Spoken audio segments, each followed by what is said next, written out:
Bueno, pues qué bendición, hermanos.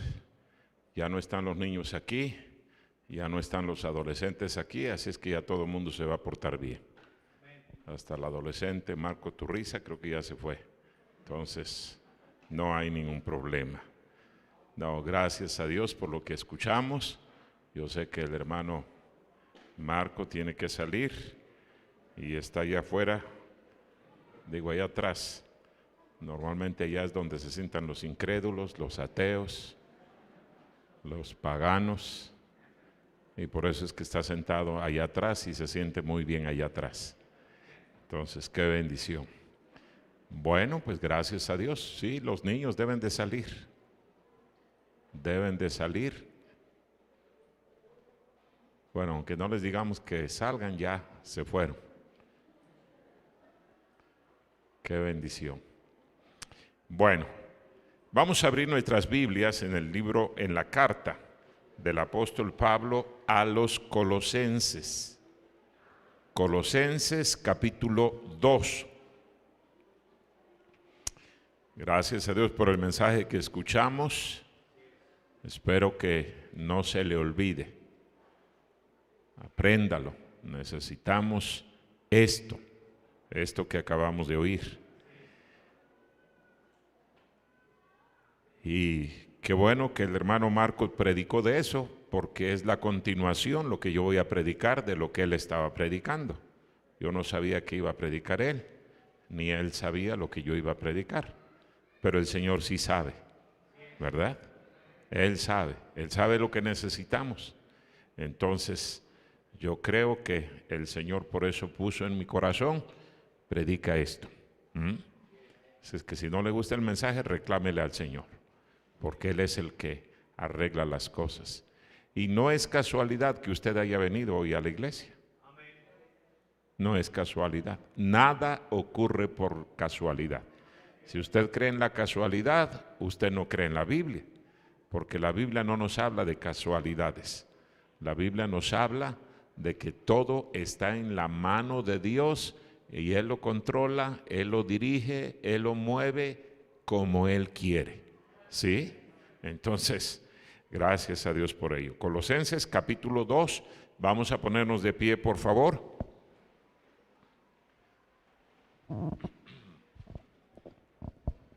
Colosenses capítulo 2, vamos a leer los primeros 2 versículos unidos. No se adelante, no se atrase, respete los signos de puntuación y vamos a tratar de entender lo que estamos leyendo. Muy bien, ¿ya lo tiene? Y no pierda ese pasaje, no lo pierda, porque ahí vamos a estar meditando en esta noche en la palabra de Dios. Muy bien, bueno, vamos a leer todos juntos. Empecemos. Porque quiero que sepáis cuán gran lucha sostengo por vosotros y por los que están en la Odisea y por todos los que nunca han visto mi rostro, para que sean consolados sus corazones, unidos en amor, hasta alcanzar todas las riquezas de pleno entendimiento, a fin de conocer el misterio de Dios el Padre y de Cristo. ¿Sí saben leer, hermanos? Entonces, ¿por qué no los escuché? A ver, otra vez, pero en voz alta, como que de veras sabe leer. Por favor, otra vez, empecemos. Porque quiero que sepáis cuán gran lucha sostengo por vosotros y por los que están en la Odisea y por todos los que nunca han visto mi rostro, para que sean consolados sus corazones, unidos en amor, hasta alcanzar todas las riquezas de pleno entendimiento, a fin de conocer el misterio de Dios el Padre y de Cristo. Eso es. Vamos a orar. Todos cierren sus ojos. Dígale al Señor ahí en su corazón: Señor, háblame, háblame, háblame. Pídaselo. Vamos a orar. Todos con los ojos cerrados. Vamos a orar. Señor y Padre nuestro, gracias por todo lo que tú nos has permitido hacer hasta este momento. Gracias por lo que ya hemos escuchado. Gracias, Señor, porque contamos con tu palabra. Ayúdanos en esta noche a estar atentos a lo que tú nos vas a decir.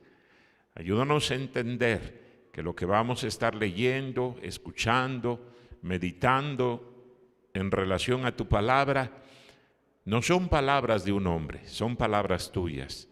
Y así lo debemos de tomar. Quita cualquier estorbo de nuestra mente, cualquier distracción que pueda robar la semilla de tu palabra que será sembrada en esta noche. Háblanos, te lo ruego en el nombre de Cristo. Amén. Pueden tomar su lugar, hermanos. Gracias. El título del mensaje que quiero predicar esta noche es Las peticiones de un pastor por su iglesia.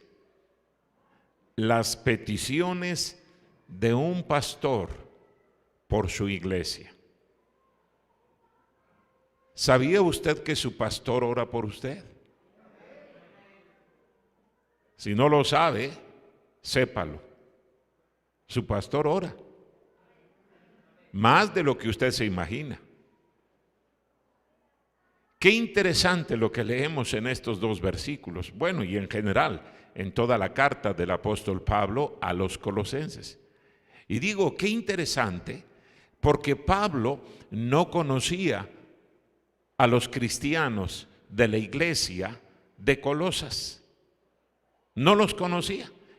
Y lógicamente, los colosenses tampoco conocían a Pablo.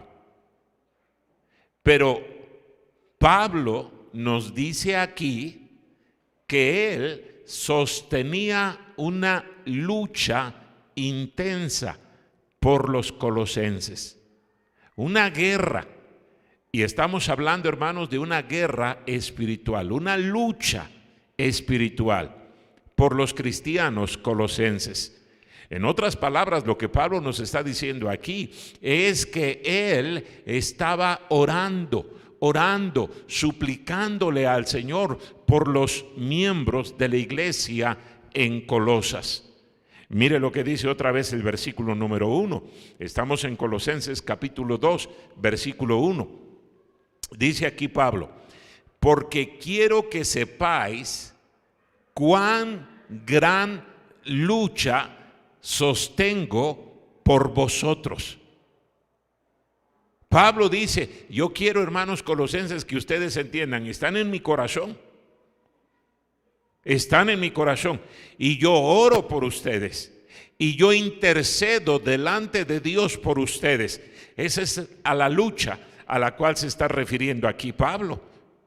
Y qué tremendo, hermanos, saber que alguien está orando por nosotros. Pero lo más tremendo es saber que nosotros podemos ser la respuesta a la oración de aquella persona que está orando por nosotros. Y eso es lo que le está diciendo Pablo a los colosenses. Insisto, Pablo no los conocía ni ellos lo conocían. Mire lo que dice la siguiente parte del versículo número 1. Estamos en Colosenses capítulo 2, versículo 1. Porque quiero que sepáis cuán gran lucha sostengo por vosotros y los que están en la Odisea, y por todos los que nunca han visto mi rostro. Y luego, en el versículo número 2, tenemos las peticiones que Pablo hace al Señor por los hermanos colosenses. ¿Cómo se enteró Pablo de los hermanos colosenses? ¿Cómo supo que en la ciudad de Colosas había una iglesia cristiana, una iglesia que creía en el Señor Jesucristo? ¿Y por qué es que Pablo dice, hermano, yo tengo una lucha por ustedes delante del Señor? Bueno, la Biblia nos menciona que Epafras había ido a visitar a Pablo. Y Epafras seguramente era un miembro de la iglesia. Yo quiero pensar que Epafras inclusive era el pastor de esta iglesia en Colosas. Y Pablo, más bien Epafras, le había informado a Pablo de todo lo que estaba sucediendo allí. Y qué bendición, cómo se regocijó el corazón de Pablo. Pero al mismo tiempo Pablo sintió una carga por los hermanos colosenses. Y entonces él les escribe esta carta para hablarles acerca de eso precisamente. ¿Cuáles fueron las peticiones que hacía Pablo delante de Dios por los cristianos colosenses? ¿Cuáles son las peticiones que un pastor hace delante de Dios por los miembros de su iglesia? Vamos a verlo. Dice el versículo número 2. Para que sean, ¿qué palabra sigue ahí? Consolados sus corazones. Para que sean consolados sus corazones. Yo no creo, y no lo creo por lo que voy a decir, yo no creo que Pablo estaba diciendo: ustedes están pasando por tremendas pruebas, por grandes pruebas, por muchas dificultades, ustedes han sufrido pérdidas, ustedes han experimentado la muerte de un ser querido, y yo estoy orando a Dios para que Dios les traiga consuelo. No se estaba refiriendo a eso. Cuando Pablo utiliza la palabra sean consolados sus corazones, no está hablando de ese bálsamo que nosotros necesitamos en determinado momento que tenemos algún problema, alguna pérdida. Esta palabra que Pablo utiliza aquí es la misma palabra que nuestro Señor Jesucristo utilizó en Juan capítulo 14. Vaya a Juan capítulo número 14. Mire lo que dice nuestro Señor Jesucristo. Aquí Él es el que está hablando, el Señor Jesucristo. En el versículo número 16, Juan 14, 16.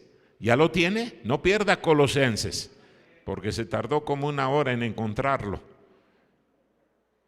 Qué bueno que el hermano Marco predicó en la mañana de Génesis, ¿verdad? Qué fácil es encontrar Génesis. Yo estaba pensando entre predicar de Apocalipsis o Colosenses. El Señor me dijo que predicara de Colosenses. Así es que no quiero que lo pierda por eso. ¿Ya tiene Juan 14, 16? Dice aquí la Biblia, mire lo que está diciendo nuestro Señor Jesucristo. Y yo rogaré al Padre. Y mire las palabras que Él utiliza. Y os dará ¿otro qué? Consolador. Sigue diciendo, para que esté con vosotros para siempre. Y luego el versículo número 17 añade, el Espíritu de verdad, al cual el mundo no puede recibir porque no le ve ni le conoce, pero vosotros le conocéis porque mora con vosotros y estará en vosotros. Mire lo que está diciendo nuestro Señor Jesucristo. Yo rogaré al Padre. ¿Para qué iba a rogar nuestro Señor al Padre? Dice, para que les dé otro consolador. La palabra que usa aquí Jesús es la misma palabra que el apóstol Pablo está utilizando ahí en Colosenses capítulo 2, versículo número 2, para que sean consolados sus corazones. Cuando Pablo está hablando de que los corazones de los cristianos en Colosas sean consolados, no está hablando de que alguien venga y ahí le dé unas palabras de aliento y lo anime. No. Está hablando de que el Espíritu Santo venga y los llene, los controle. Estamos en Juan capítulo número 14. Mire lo que dice en el versículo número 1. No se turbe vuestro corazón. Creéis en Dios, creed también en mí. ¿Por qué les dice el Señor a sus discípulos? Porque aquí en el capítulo 14 de Juan está hablando con sus discípulos. ¿Por qué les dice no se turbe vuestro corazón? ¿Sabe por qué se encontraban turbados los discípulos de nuestro Señor? Se encontraban preocupados, se encontraban a lo mejor hasta llorosos, se encontraban desanimados, porque el Señor les estaba diciendo: yo me voy a ir, van a venir, me van a tomar preso, me van a azotar, me van a maltratar, me van a humillar, se van a burlar de mí y luego me van a llevar allí fuera de la ciudad y me van a crucificar, me van a matar de una manera tan cruel, tan injusta, tan abusiva, y ya no voy a estar con ustedes. Imagínense lo que pasó en la mente de los discípulos. Su maestro, su salvador, su ayudador, su sustentador, de repente les dice: ya no voy a estar con ustedes, me voy a ir, yo voy a morir. Y voy a morir en una forma violenta. Ustedes van a ser dispersados, van a salir corriendo, ustedes se van a avergonzar de mí. ¿Cómo nos iban a encontrar turbados, preocupados, tristes, acongojados los discípulos? Piense que su pastor les dijera: ya no voy a ser el pastor de ustedes, yo me voy. Algunos estarían contentos. Qué bendición que ya se va el pastor. Pero me imagino que otros, y la gran mayoría, dirían: ¿por qué? ¿Por qué? A mí me ha tocado pararme detrás de un púlpito y anunciarle a la iglesia: el que había sido su pastor hasta el último culto, que fue el domingo, y ahora estamos en el día miércoles, ya no va a ser su pastor. Y yo he visto cómo los hermanos dicen: ¿pero por qué? ¿Qué pasó? ¿Dónde está el pastor?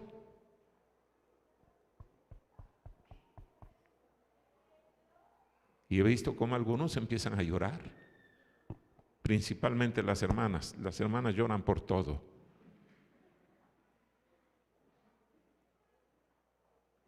¿Puede imaginarse, hermano, lo que sintieron los discípulos? 3 años con Jesús,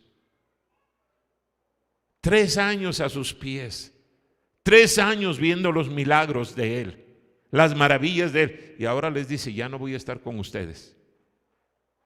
Por eso el Señor les dice: no se turbe vuestro corazón.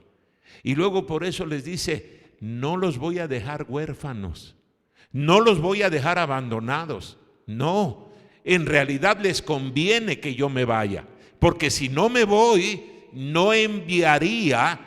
Y note, hermano, las palabras que usa Jesús: otro Consolador. De la misma manera que yo he estado con ustedes 3 años, de la misma manera que yo les he animado, de la misma manera que yo les he enseñado, de la misma manera que yo les he sostenido, de la misma manera que yo les he ayudado, ese otro Consolador va a venir a ustedes y va a estar con ustedes y va a estar en ustedes. En realidad les conviene más, porque yo no puedo andar al mismo tiempo con todos ustedes. Eran 12 los apóstoles.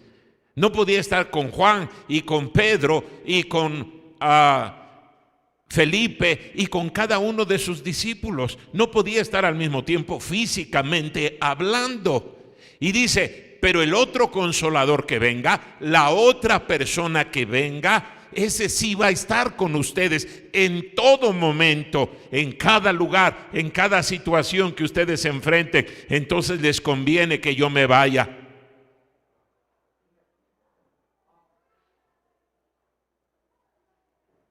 El hermano Marco hablaba de que Satanás nos quiere atar, amarrar. Pero ¿sabe quién es más poderoso que Satanás? Dios. Dios. Y por eso el Señor está diciendo aquí, no los voy a dejar huérfanos. Les conviene que yo me vaya.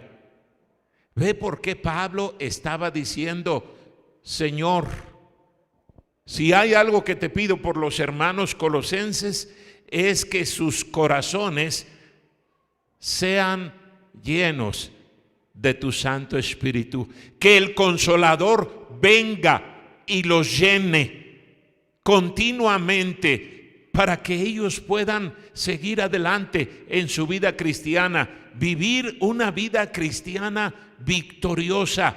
No hay manera de vivir una vida cristiana triunfante. No hay manera, hermano, de que usted tenga victoria sobre las tentaciones, sobre los ataques de Satanás. No hay manera si usted no es lleno del Espíritu Santo. Y qué fácil Satanás nos hace creer que no necesitamos la llenura del Espíritu Santo. No necesitamos que el Espíritu Santo nos controle. Qué fácil nos engaña. No, tú eres autosuficiente. No, tú ya conoces la Biblia. No, tú ya tienes muchos años de ser cristiano. No, tú ya has vencido tantas tentaciones. Ya has vencido tantos ataques del enemigo. Tú ya no necesitas eso.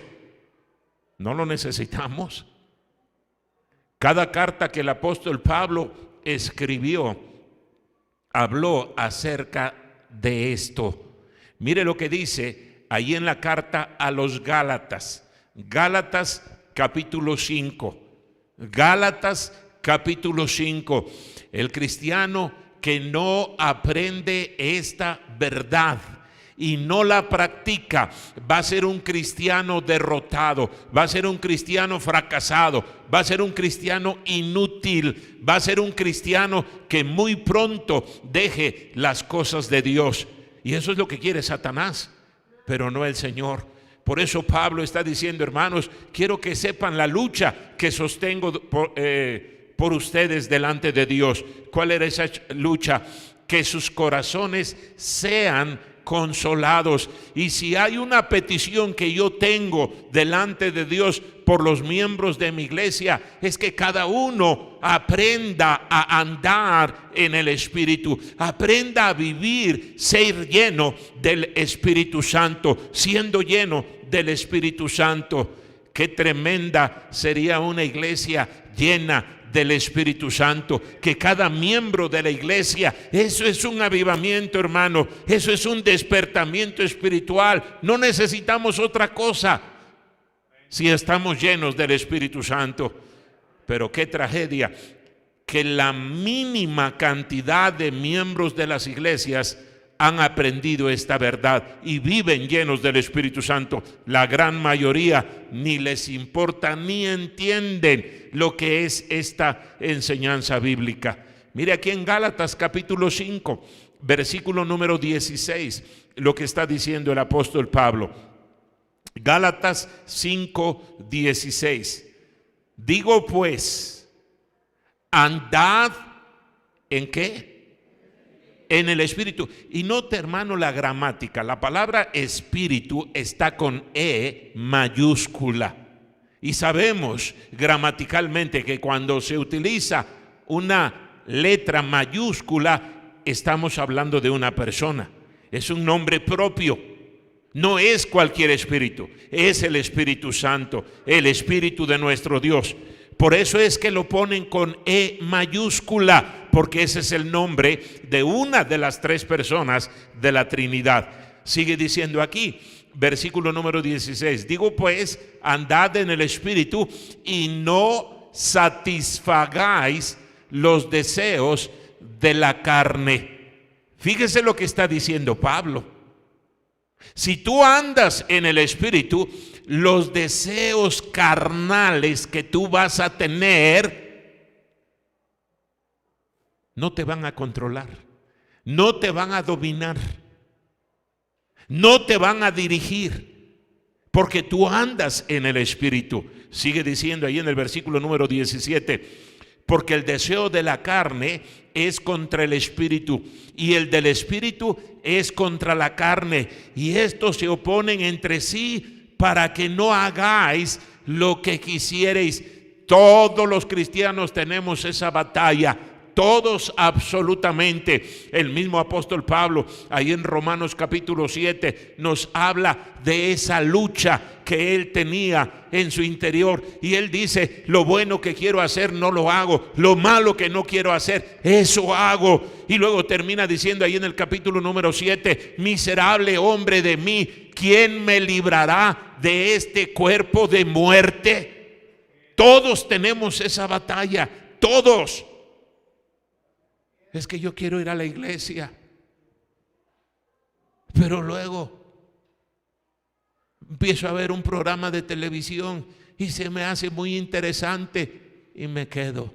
Es que yo quiero leer la Biblia, pero de repente me surgen otras ocupaciones y se me olvida leer la Biblia. Es que yo quiero orar, pero luego ya no tengo tiempo para orar.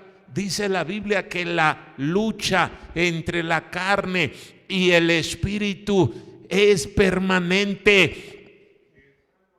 Y desgraciadamente la mayoría de los cristianos le dan más lugar a sus deseos carnales. Vivimos en el mundo, nada más salimos a la calle y encontramos un montón de situaciones que apelan a nuestros apetitos carnales, que despiertan nuestros apetitos carnales, que ponen en nuestra mente cosas carnales, cosas pecaminosas, cosas sucias que no debemos de tener en nuestra vida. Pero como andamos en la carne, ahí alguien nos dice una mala palabra y cómo quiere responder la carne.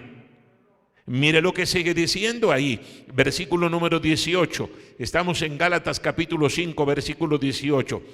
Pero si sois guiados por el Espíritu, y otra vez la palabra Espíritu está con E mayúscula, no estáis bajo la ley. Y manifiestas son las obras de la carne, que son.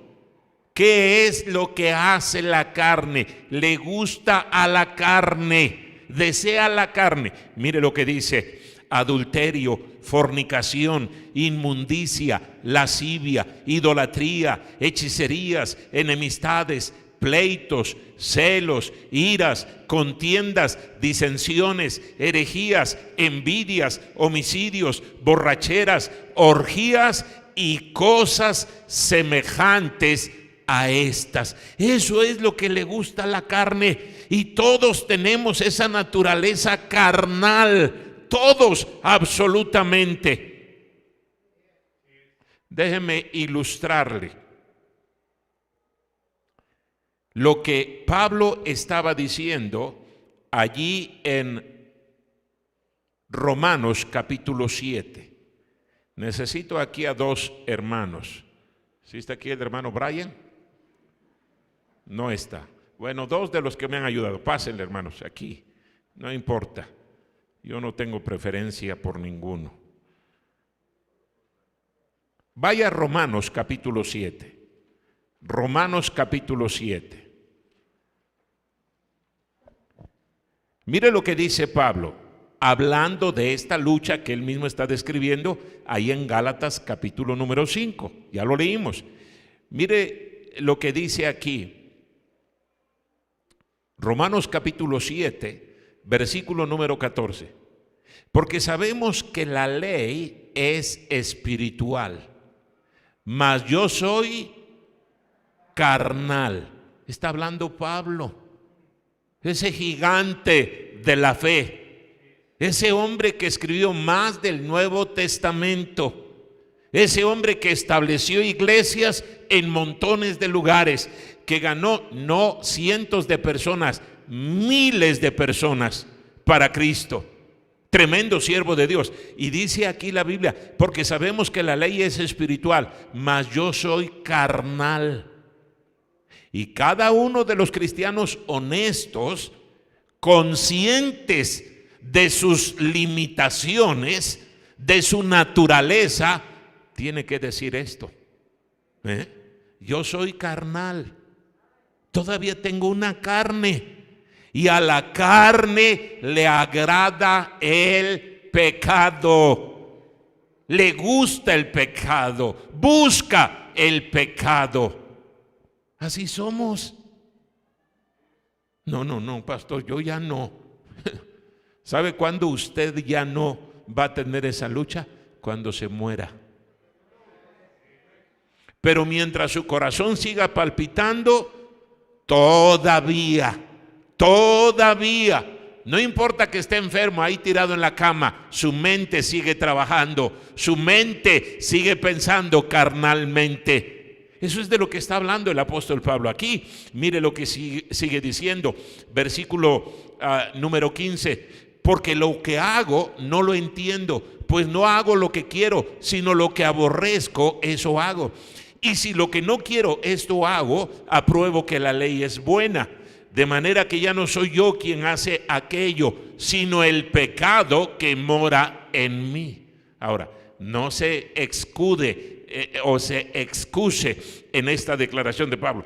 Pues ya no soy yo, es el pecado. Sí, pero usted tiene una voluntad. Usted es una persona, usted es el que decide. No se engañe, no le eche la culpa a otra cosa. Sigue diciendo en el versículo número 18. Y yo sé que en mí, esto es en mi carne, no mora el bien. Porque el querer el bien está en mí, pero no el hacerlo.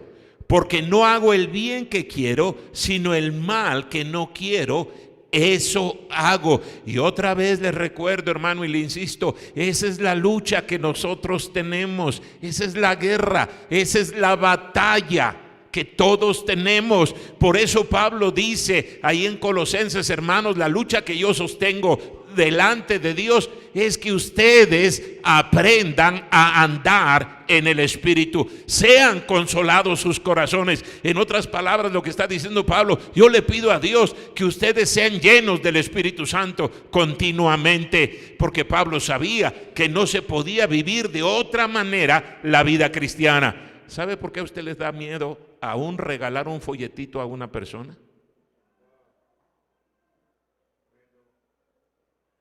Porque no andan en el Espíritu. En Hechos 1:8 dice la Biblia, pero recibiréis poder cuando haya venido el Espíritu Santo sobre vosotros, y me seréis testigos en Jerusalén, en Judea, en Samaria y hasta lo último de la tierra. Cuando tenemos el poder del Espíritu Santo, estamos llenos del Espíritu Santo, entonces no hay ningún problema. ¿Qué nos importa la carne? Pero cuando la carne es la que nos domina, ay no, a lo mejor se va a ofender conmigo, a lo mejor se va a enojar, no, mejor no le regalo nada, mejor no le digo que soy cristiano.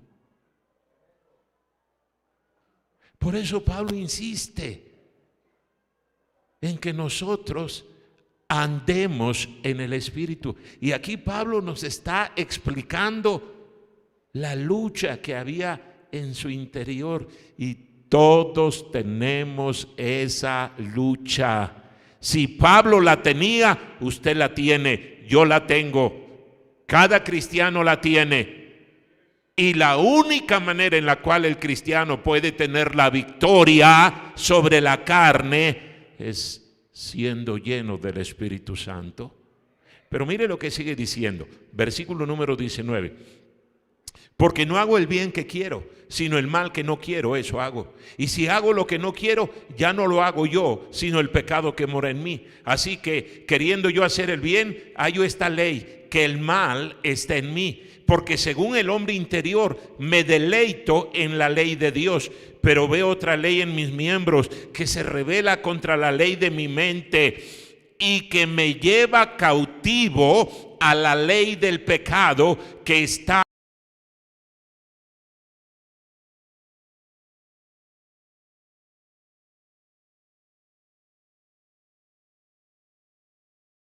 que él dice eso, miserable de mí. Dejen su Biblia aquí, hermanos, no la van a necesitar ahorita. La ley romana bajo la cual se escribió el Nuevo Testamento, recuerden, los romanos eran los que controlaban a Israel, a los judíos. La ley romana decía que si un hombre mataba a otro hombre, ¿Sabe qué hacía? ¿Qué decía la ley romana? Pónganse de espaldas uno contra el otro. Este mató a este. ¿Sabe qué hacían los romanos? Le amarraban el cuerpo muerto a este. A ver, ahí, cárgalo, camínale para allá. Eso era lo que hacían. Y Pablo así se sentía cuando dice: miserable hombre de mí, ¿quién me librará de este cuerpo de muerte? ¿Se imagina? Andar todo el día y todos los días cargando al muerto. A eso la ley romana le llamaba la venganza del muerto.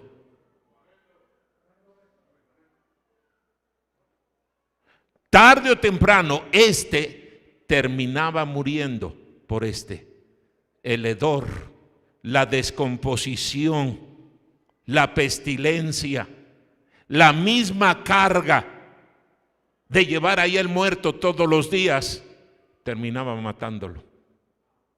Y es lo que dice Pablo: ¿quién me librará de este cuerpo de muerte? Y hermano, usted anda cargando ese cuerpo pecaminoso, sucio, vil. Y yo sé que muchas veces nos sentimos tan confundidos, tan frustrados. ¿Cómo me libro de esto? Yo no quiero deshonrar a mi Dios. Yo no quiero caer en el pecado. Yo no quiero revolcarme en el pecado. ¿Cómo vivo una vida cristiana victoriosa? Dice la Biblia que la única manera en la cual el cristiano puede vivir ese tipo de vida es diciéndole al Espíritu Santo: lléname, contrólame, cada rincón de mi persona, de mi cuerpo, de mi mente, llénalo, Señor. Porque de otra manera no se puede. Repito, nada más con salir a la calle y escuchar las barbaridades que ahí se dicen, ya nuestra mente empieza a trabajar y empezamos a pensar cosas que no deberíamos de pensar, vemos cosas que no deberíamos de ver, oímos palabras que no deberíamos de escuchar, ponemos atención a todo eso que no deberíamos, y ahí empieza la naturaleza carnal otra vez a resucitar y otra vez a controlarnos, y nos sentimos tan frustrados que por eso tantos cristianos se desaniman. No se puede vivir la vida cristiana. No, el pastor está loco. Él quiere que yo viva una buena vida, que yo sea correcto, que yo sea honesto, que yo sea limpio, que yo sea santo. No se puede. En la carne no se puede. La carne, dice la Biblia, que lo que es nacido de la carne, carne es. Y lo que es nacido del Espíritu, Espíritu es. Entonces por eso Pablo dice: hay una lucha entre las dos naturalezas que tenemos, que están dentro de nosotros. Hay una lucha, hay una guerra. ¿Cómo ganamos esa guerra? Mire lo que sigue diciendo Pablo allí en Romanos capítulo 7, versículo número 25. Gracias doy a Dios por Jesucristo, Señor nuestro. Así que yo mismo con la mente sirvo a la ley de Dios, mas con la carne a la ley del pecado. Y luego en el capítulo 8, Pablo habla de cómo el cristiano puede andar en el Espíritu. Y debe de andar en el Espíritu. Versículo número 1. Ahora pues, de Romanos capítulo 8, ninguna condenación hay para los que están en Cristo Jesús, los que no andan conforme a la carne, sino conforme al Espíritu. El cristiano tiene que aprender a andar en el Espíritu. No hay otra manera, hermano, en que usted venza a Satanás, en que usted venza esos hábitos pecaminosos. No hay otra forma. Ahora, ¿cómo es lleno del Espíritu Santo? ¿Cómo el Espíritu Santo le llena. Mire, en las iglesias pentecostales carismáticas, todo ese tipo de iglesias han hecho un enredo de la doctrina del Espíritu Santo y particularmente de la llenura del Espíritu Santo. Por eso yo les recomiendo: ni hable, ni lea, ni escuche nada que los carismáticos pentecostales, ese tipo de iglesias, enseñan. Ellos dicen, por ejemplo, si tú estás lleno del Espíritu Santo, una señal de que estás lleno del Espíritu Santo es que vas a hablar en lenguas. Eso es una mentira. Eso no es bíblico. Y eso demuestra que son ignorantes de la palabra de Dios.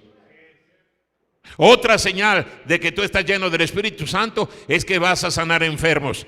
Y mi pregunta es: si ellos son llenos del Espíritu Santo, ¿por qué no se van a los hospitales a sanar a todos los enfermos? Mire cuántos enfermos del COVID se murieron. ¿Por qué no fueron a sanar a los enfermos? Porque ellos mismos cerraron sus iglesias. Digo, si eso es una evidencia de estar llenos del Espíritu Santo y ellos proclaman estar llenos del Espíritu Santo, pues lo menos que deberían de hacer es eso que ellos mismos están diciendo. Pero es una mentira. Eso no es bíblico. Pero de que usted y yo debemos de ser llenos del Espíritu Santo y buscar ser llenos del Espíritu Santo continuamente, lo debemos de hacer. Lo debemos de hacer, porque ya le expliqué la guerra que hay entre las dos naturalezas, la naturaleza espiritual y la naturaleza carnal. ¿Cómo somos llenos del Espíritu Santo? Y les recuerdo que Dios nos ordena ser llenos del Espíritu. ¿Cómo somos llenos del Espíritu Santo? Lo primero que usted tiene que hacer es, como escuchábamos hace un momento, confesar sus pecados a Dios. Reconocer que le ha fallado. Señor, perdóname. Perdóname. Sí, yo he sido un mentiroso. Sí, yo he sido un mal hablado. Sí, yo he sido un chismoso. Sí, yo he sido un criticón. Sí, yo he sido un envidioso. ¿Usted no batalla con eso? ¿Cómo me gustaría grabar la vida de algunos cristianos y ponerlas aquí en la iglesia? Porque según ellos se dan golpes de pecho. No, yo soy santo puro. Y luego caen en algunos pecados tan escandalosos que no nada más destruyen su vida, manchan el nombre de nuestro Señor. Y eso es lo que más me molesta. Si nada más echar a perder su vida, bueno, en su vida haga con su vida lo que se le pegue la gana.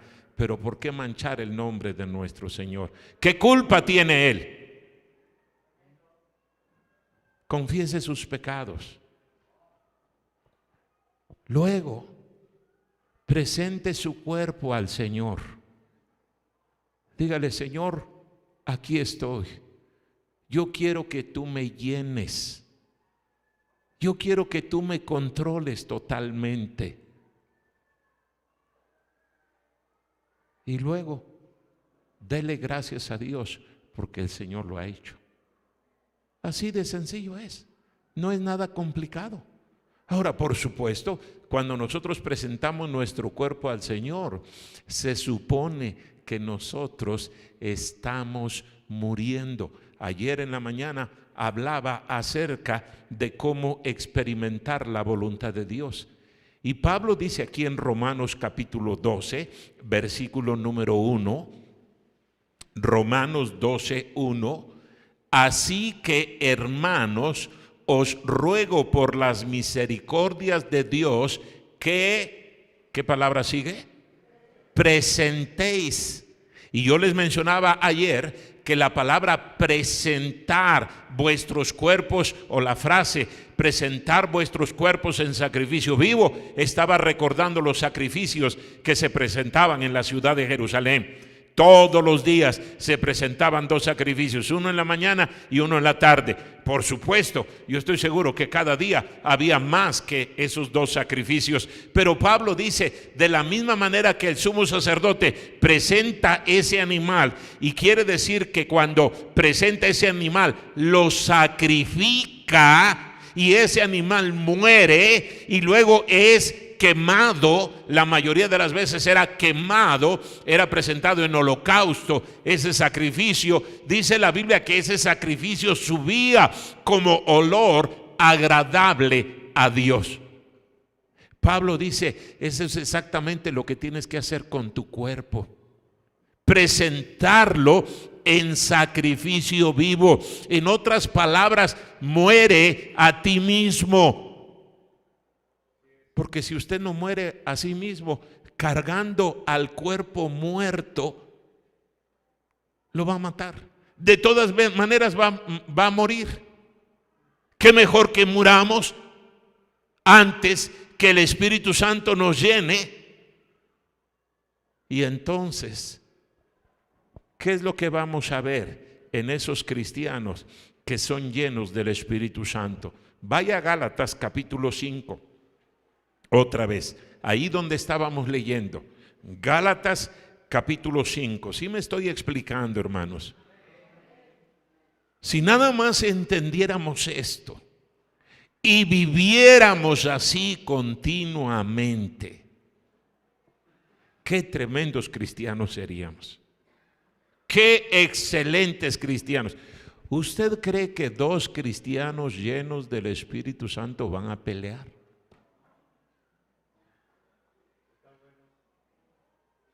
¿Qué cree?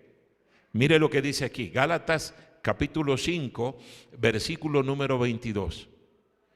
Mas el fruto del Espíritu es amor, gozo, paz, paciencia, benignidad, bondad, fe, mansedumbre, templanza. Contra tales cosas no hay ley. Aquí hay dos jóvenes que son cristianos. Digo, espero que sean cristianos. ¿Sí son cristianos? ¿Sí? ¿Si eres cristiano? Como que no está muy convencido este.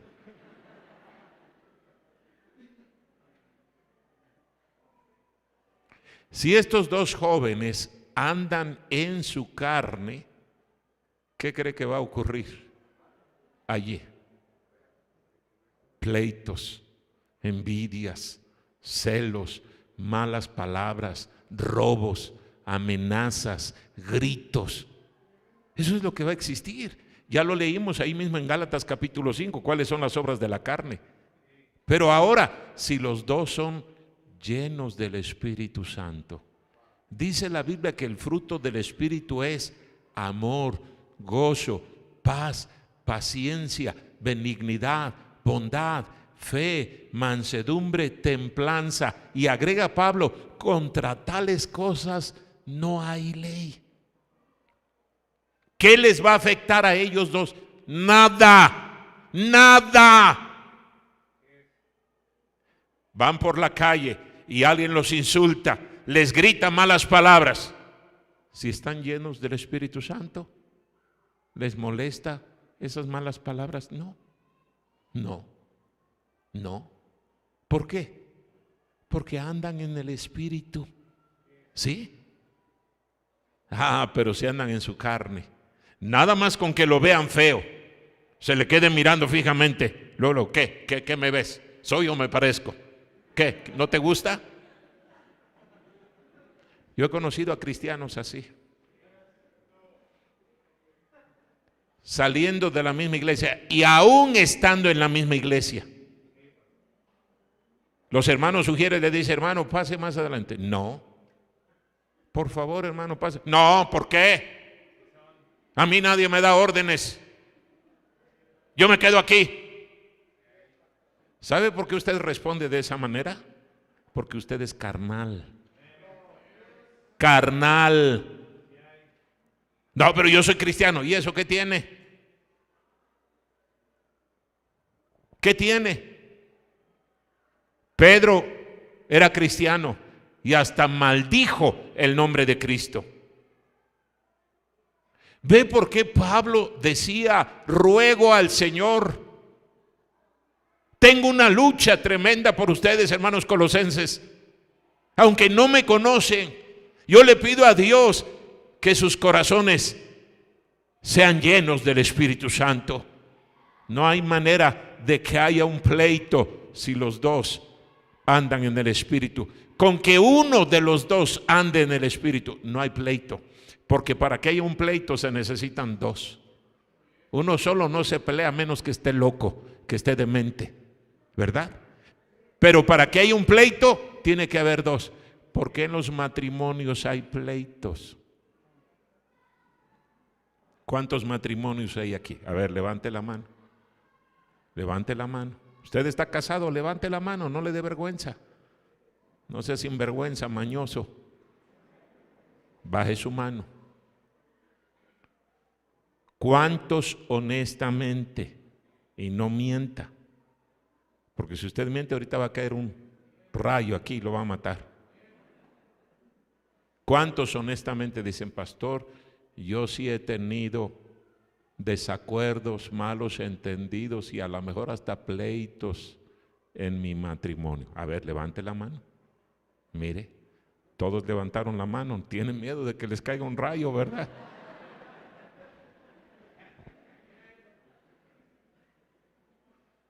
¿Por qué sucede eso? Porque no andamos en el Espíritu. ¿Ve por qué Pablo insiste tanto en esto?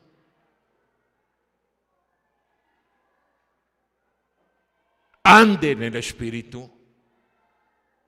Ande en el Espíritu. Si algo yo oro por los hermanos de mi iglesia, Señor, que sean espirituales, que el Espíritu Santo les llene, les controle. Gracias, hermanos, pueden regresar a su lugar. Gracias. Si los llamo otra vez, vienen corriendo, hermanos, por favor. No, así que parece que les pesan los pies. Si estos son los jóvenes, ¿cómo estarán los viejitos? Bueno, vamos a seguir. Gálatas capítulo 2. Perdón, Colosenses capítulo 2. Ahí donde estamos estudiando. Colosenses capítulo 2.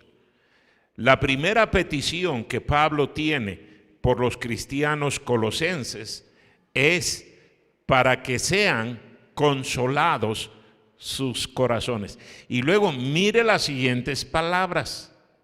Dice, unidos en amor. La segunda petición de Pablo por los cristianos colosenses es que estén unidos en amor. ¿Sabe por qué Pablo pedía que los hermanos colosenses estuvieran unidos en amor? Porque Epafras le contó. Lea bien la carta, léala detenidamente, no ahorita, en su casa. Aquí escúcheme. Había pleitos en la iglesia. Había desacuerdos en la iglesia. Había malos entendidos en la iglesia.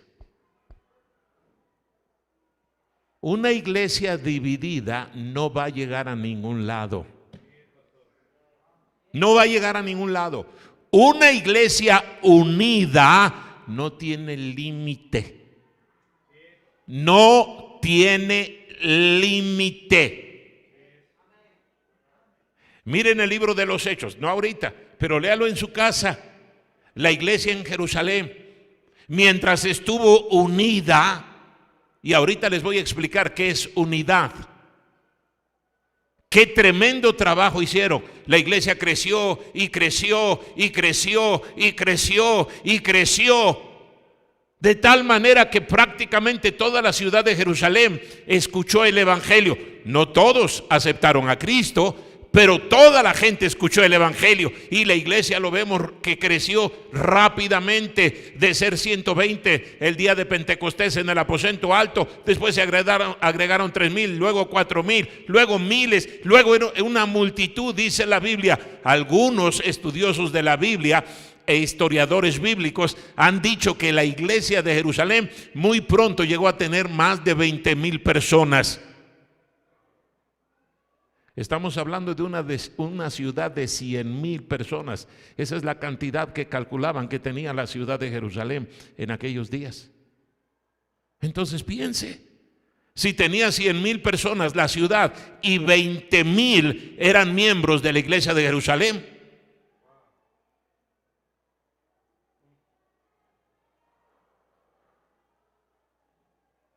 un 20%. ¿Cómo no iban a impactar la ciudad? Pero eso no es lo que sucede hoy en día. Eso no es. ¿Qué tanto por ciento de la población de Bogotá es cristiana?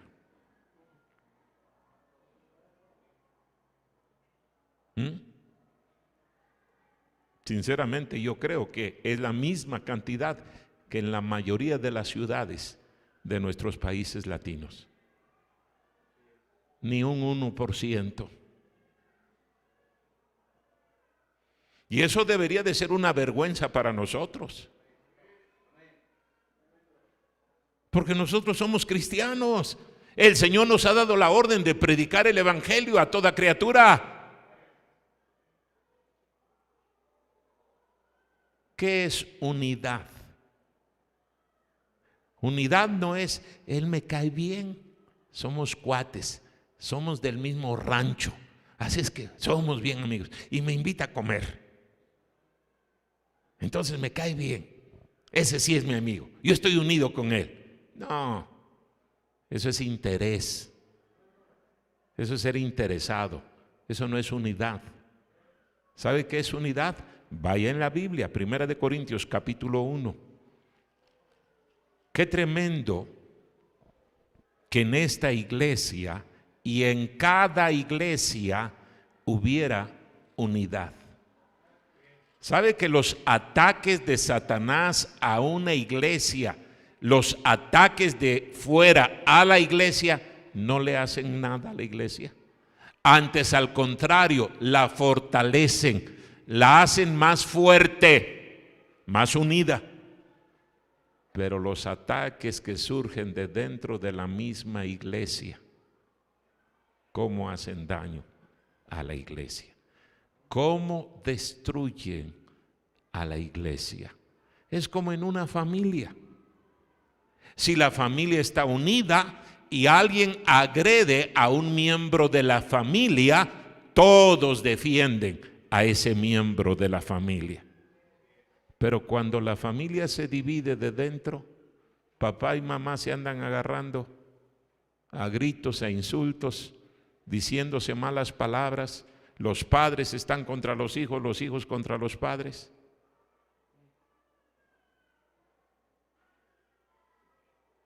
¿Quién va a ayudar a esa familia? Esa familia va a terminar fracasando. Es lo mismo que ocurre en la iglesia. ¿Sí?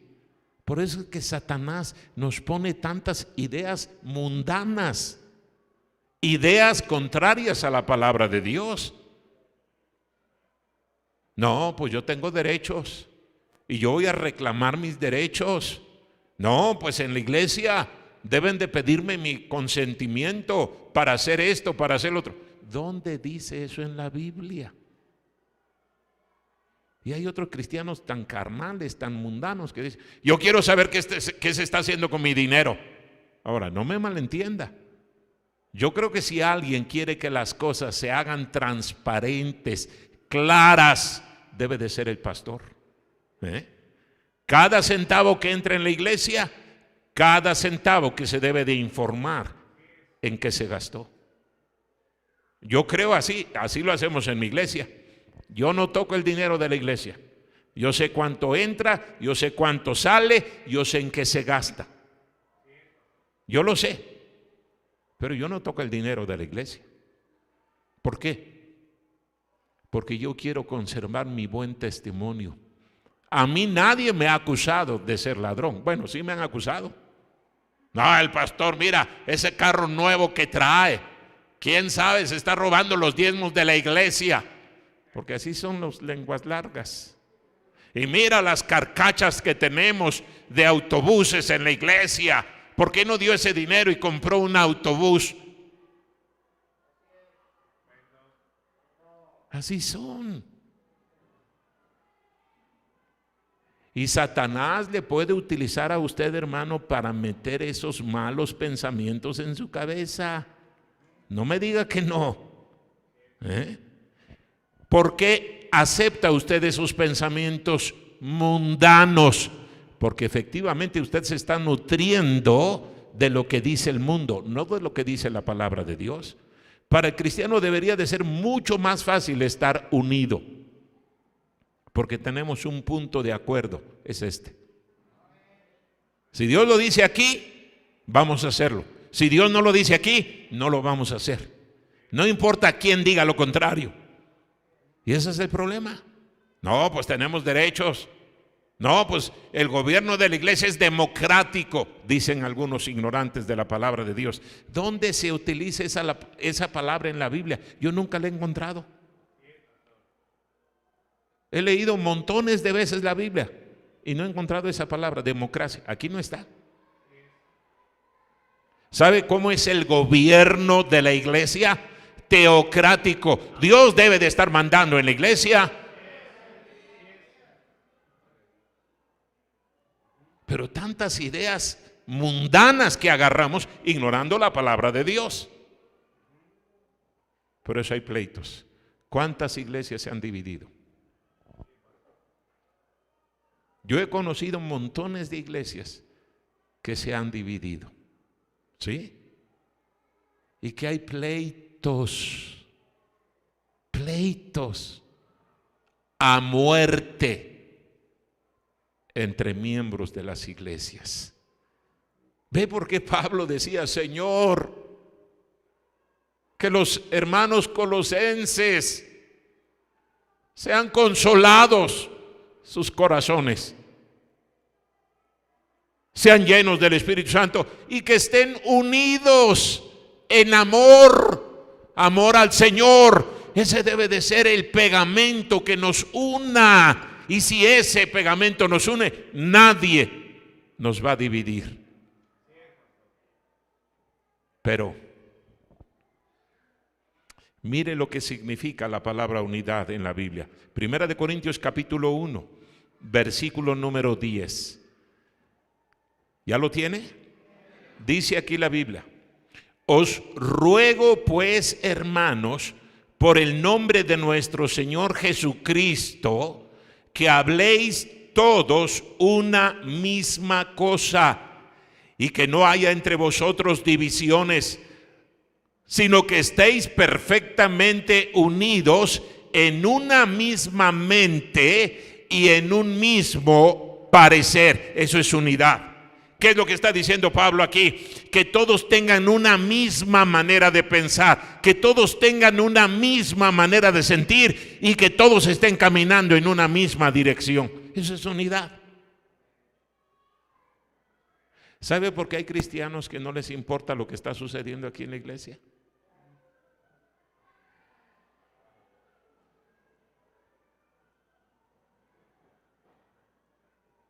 El pastor dice, vamos a salir a ganar almas, vamos a ganar tantas personas, vamos a bautizar.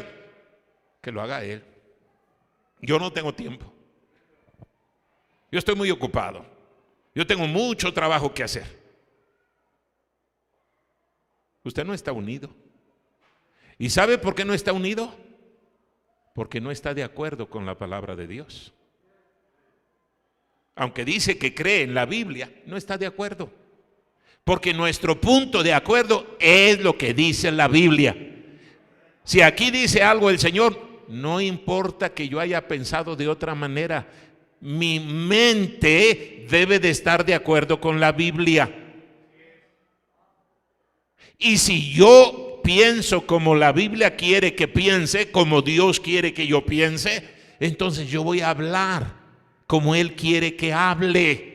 Yo voy a sentir como Él quiere que sienta, y yo voy a caminar en la dirección que Él quiere que yo camine. Pero si no me importa la Biblia, a mí qué me importa lo que diga la Biblia. Por eso no nos importa lo que diga el pastor.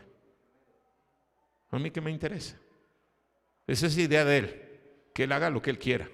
A mí que no me meta en sus enredos. ¿Ve cómo piensan muchos cristianos? Y ve por qué Pablo estaba diciendo, Señor, que estén unidos en amor. Si están unidos, qué tremendo equipo. Y mire, si en esta iglesia, a pesar de que no todos le están echando ganas como deberían, trabajando, sirviendo, cooperando, ayudando, Dios está bendiciendo.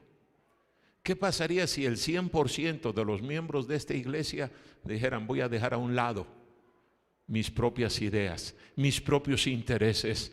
La obra de Dios es primero, el Señor es primero.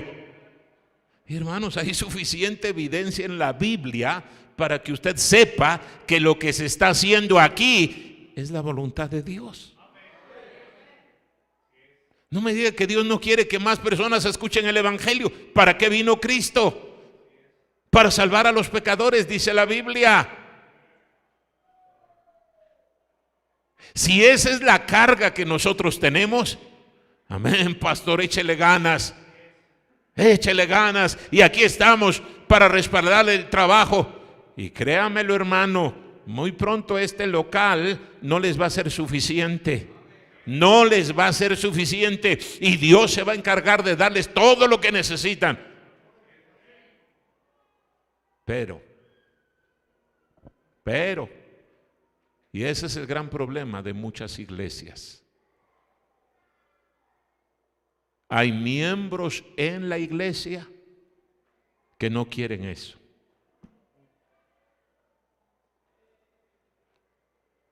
Y hermano, Dios tiene muchas maneras de arreglar el problema. Muchas maneras. Mire lo que dice en Juan capítulo 15. Aquí Cristo está hablando de la vid. Y Él dice que Él es la vid. Y nosotros somos las ramas, los pámpanos. Mire lo que dice aquí. Juan capítulo 15, versículo número 1. Yo soy la vid verdadera y mi Padre es el labrador. Todo pámpano que en mí no lleva fruto, lo quitará. Y todo aquel que lleva fruto, lo limpiará para que lleve más fruto. ¿Cuál es el propósito de la vid? Dar uvas, dar fruto. De eso nos hablaba nuestro hermano Eduardo esta mañana. El Señor plantó la viña, construyó ese viñedo. ¿Y qué era lo que esperaba? Si limpió, si abonó, si cuidó esa vid, que esa viña diera fruto. Y dice la Biblia que dio fruto silvestre. Por eso el Señor dijo, voy a tumbar las cercas que yo mismo levanté, esa pared de protección la voy a quitar y que vengan los ladrones y saquen esta viña, la destruyan. Dice aquí que Dios es el labrador. Y si Dios es el labrador, Él no sabrá quién está dando fruto. ¿Y cuál es el fruto? Mire lo que dice el versículo número 16.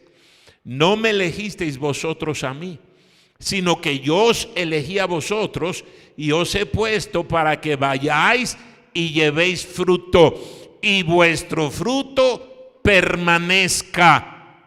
¿Cuál es el único fruto que el cristiano puede dar que jamás va a desaparecer? Va a permanecer por toda la eternidad. ¿Sabe cuál es el fruto? Almas. Almas.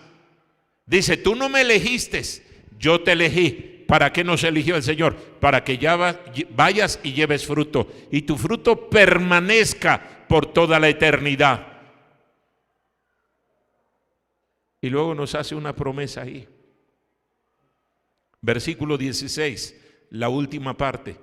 para que todo lo que pidiereis al Padre en mi nombre, Él os lo dé. Todo lo que pidiereis al Padre en mi nombre, yo me voy a encargar de que el Padre te lo dé. Estás llevando fruto. ¿Cómo no te voy a bendecir? ¿Cómo no te voy a ayudar? ¿Cómo no voy a suplir tus necesidades? ¿Ve por qué Pablo entonces está diciendo, Señor, que sean consolados sus corazones, que estén unidos en amor? Y luego hay una tercera cosa que pide, una tercera petición que él tenía. Vuelva a Colosenses capítulo 2, versículo número 2. Dice aquí la Biblia, para que sean consolados sus corazones, unidos en amor, hasta alcanzar todas las riquezas de pleno entendimiento, a fin de conocer el misterio de Dios el Padre y de Cristo. ¿Sabe cuál es la tercera petición que tiene el apóstol Pablo por los cristianos colosenses? Que los cristianos conozcan la palabra de Dios, conozcan la mente de Cristo, lo conozcan a Él, conozcan a Dios. Hace años, una hermana de nuestra iglesia estaba casada con un doctor.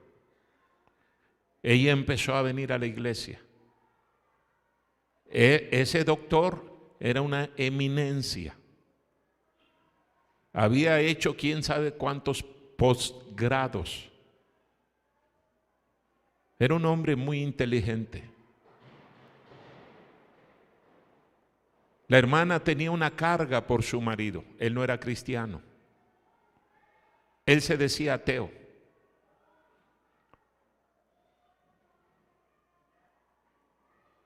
Y ella me decía, pastor, ore por mi esposo. Yo quiero que él conozca de la palabra de Dios. Yo quiero que él sea salvo. Qué bendición será que un día toda la familia podamos venir a la iglesia. Y yo le dije, hermana, estoy orando por su esposo. Un día me dijo, pastor, ¿sabe qué se me acaba de ocurrir? Que voy a hacer una comida. Le voy a decir a mi esposo que lo voy a invitar a usted y a su familia. Y que él esté allí en la comida. Dice, yo sé que él es muy respetuoso de eso y va a hacer todo lo que tenga que hacer para estar en la comida. Y después de que termine la comida, nosotros nos vamos, mi familia, o sea, mi esposa, mis hijos, dice, yo los llevo igual a mis hijas, dijo ella. Me los llevo y usted se queda con mi esposo solo ahí en la mesa, en el comedor, y háblele de Cristo. Yo le dije, me encanta la idea. Tratándose de comida, hago lo que sea. Hasta gano almas. Yo le dije, nada más avíseme con tiempo, hermana. No quiero perderme esa comida. Ella me dijo, me voy a poner de acuerdo con mi esposo y el día que él pueda, ese día lo hacemos. Le dije, me parece perfecto. Me llamó por teléfono y me dijo, pastor, tal día. Llegamos ahí a la casa de esta familia y efectivamente ahí estaba el doctor. Entramos a la casa, nos invitaron a pasar a la mesa, nos dieron un banquete. No les voy a decir todo lo que comimos porque ahorita se les va a abrir el apetito y ya no van a pensar en el mensaje, sino en la comida. Tremendo banquetazo. Todavía me acuerdo y se me hace agua a la boca. Efectivamente, como la hermana había planeado, terminamos de comer y ella discretamente se fue con sus hijos, se llevó a mi esposa, a mis hijos y nos quedamos el doctor y yo. Y le dije, doctor, quisiera hacerle una pregunta. Él me dijo, sí, ¿cómo no? Le dije, si usted muriera hoy, ¿estaría 100% seguro de ir a la presencia de Dios y de estar con Él para siempre? Él sonrió. Y me dijo, pastor, yo no sé si mi esposa le ha comentado algo acerca de mí, pero yo no creo en esas cosas. Para mí son tonterías. ¿Usted cree que si existiera un Dios, como ustedes dicen, que es bueno, que es amoroso,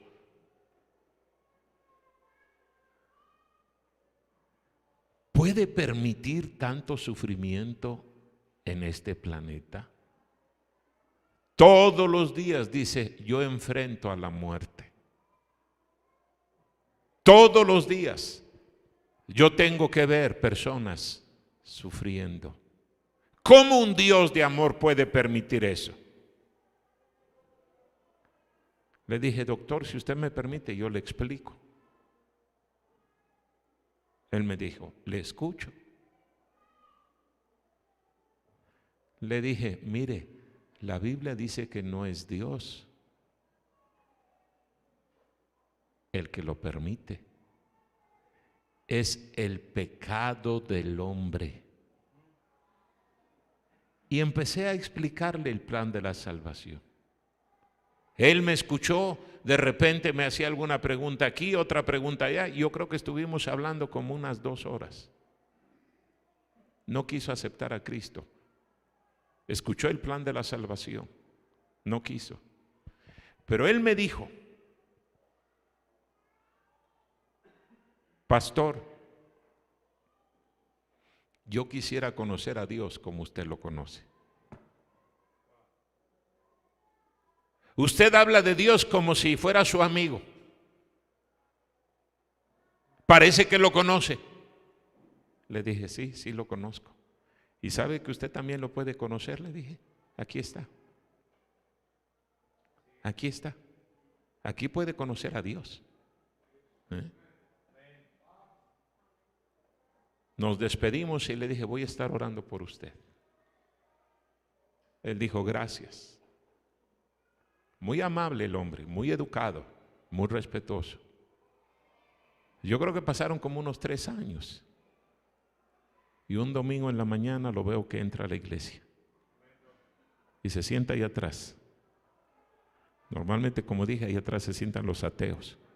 Miren quién está ahí atrás.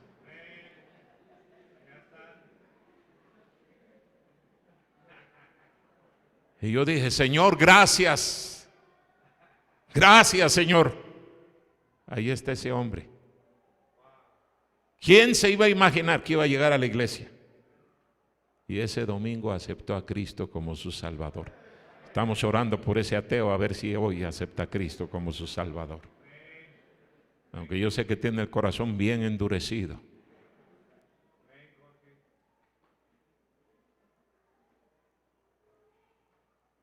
¿Conoce usted a Dios?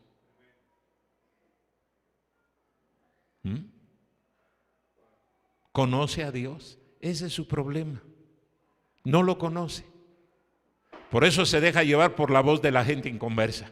No, que Dios es malo. No, que si Dios es bueno, porque esto, porque el otro, porque aquello. Conozca a Dios. Conózcalo. ¿Ve por qué Pablo oraba de esa manera? Qué tremendo sería que cada iglesia, y créamelo, cada pastor ora por eso. Si es un siervo de Dios, que ama al Señor, que ama la obra de Dios, claro que eso es lo que le pide al Señor. Señor, que los miembros de mi iglesia, que tú me has dado el privilegio de pastorear, sean llenos del Espíritu Santo, que estén unidos en amor, que te conozcan más y más. Deme una iglesia así. Y yo le voy a dar una iglesia donde no va a haber problemas. Van a estar caminando de triunfo en triunfo, de victoria en victoria. ¿Y no es eso lo que Dios quiere? Y es eso lo que nos conviene, hermano. Una iglesia creciente, una iglesia viva, una iglesia sana, una iglesia que está haciendo la obra de Dios nos conviene. Ahí van a crecer nuestros hijos. Un día necesitan encontrar esposo, esposa. Qué bendición que ahí en la iglesia haya suficientes personas, jóvenes, señoritas, para que el Señor una esos matrimonios y esa iglesia siga creciendo y los hijos de nuestros hijos sigan adelante. pero la mayoría de las iglesias apenas están subsistiendo. Apenas. La mayoría de las iglesias son más mundanas, más carnales. Hay pleitos, hay celos, hay envidias, hay malos entendidos, hay ofensas.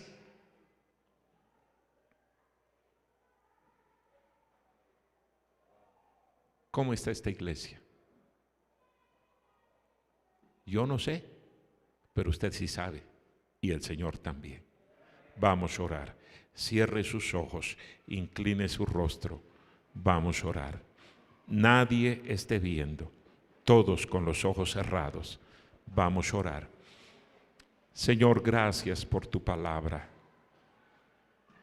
Ayúdanos en esta noche a meditar en lo que hemos leído en tu palabra. Tú nos has mostrado. Perdónanos, porque no andamos en el Espíritu. Perdónanos porque no somos unos promotores de la unidad. Perdónanos, Señor, porque no te conocemos. Ayúdanos en esta noche a tomar decisiones firmes. Bendice esta invitación. Dígale ahí en su corazón al Señor: Señor, perdóname, perdóname. No ando en el Espíritu. No estoy unido a mis hermanos. No tengo el mismo sentir, el mismo pensar. Perdóname. No tengo la misma carga que el pastor, el mismo deseo que tú tienes, Señor. Perdóname.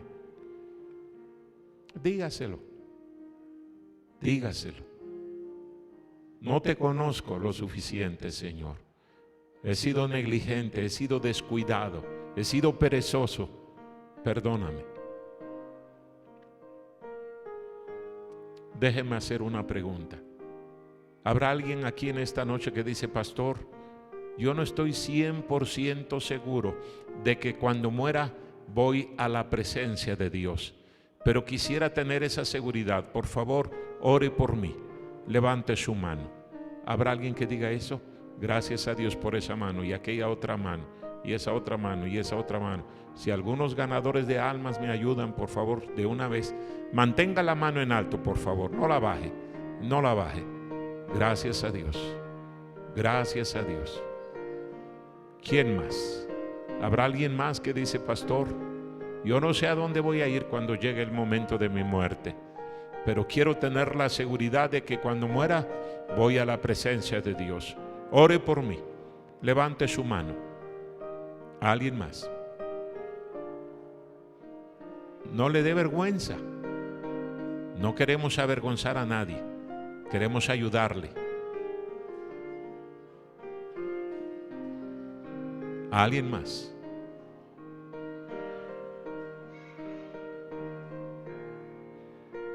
¿Habrá alguien que diga: pastor, yo ya recibí a Cristo, pero no me he bautizado? Quiero bautizarme hoy. Levante su mano. Levántela. ¿Habrá alguien así? Ahí hay una mano, hermano. Allá atrás. Si un ganador de almas me ayuda, allá atrás. Mantén la mano en alto. No la bajes. Levántala, levántala.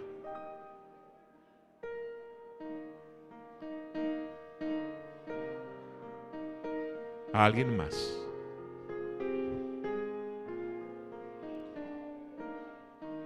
Hermano, dígale al Señor ahí en su corazón: Señor, lléname, lléname con tu Santo Espíritu. Y mire, el hecho de que usted esté lleno del Espíritu Santo ahorita no significa que va a estar lleno del Espíritu Santo mañana y pasado mañana. Esto tiene que ser algo continuo, continuo, continuo.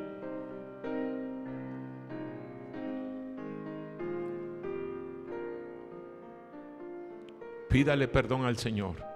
Y hermano, si está enemistado con algún otro hermano aquí en la iglesia, busque la reconciliación. Busque ponerse de acuerdo con él.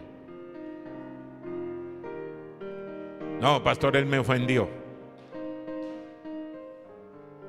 Sí, pero usted ha ofendido a Cristo, a Dios, y Dios le ha perdonado. Conozca a Dios, y no lo va a conocer sino a través de su palabra. Vamos a orar, todos con los ojos cerrados, nadie viendo, no hemos terminado, nadie esté viendo, vamos a orar, todos con los ojos cerrados, vamos a orar. Señor, gracias por tu palabra. Sigue bendiciendo esta iglesia. Qué tremendo, Señor, lo que tú quieres hacer. Lo estás haciendo. Y debe de seguir sucediendo. Señor, te pido que tú protejas esta iglesia. Proteja a su pastor, su familia. Que tu bendición se siga manifestando aquí. Gracias. Gracias por lo que has hecho. Gracias por la respuesta de mis hermanos. Gracias por las personas que han levantado su mano para ser salvas. Da sabiduría a los ganadores de almas para que puedan explicar clara y sencillamente el mensaje de salvación. Sigue bendiciendo el resto de este culto. Te lo pido en el nombre de Cristo. Amén.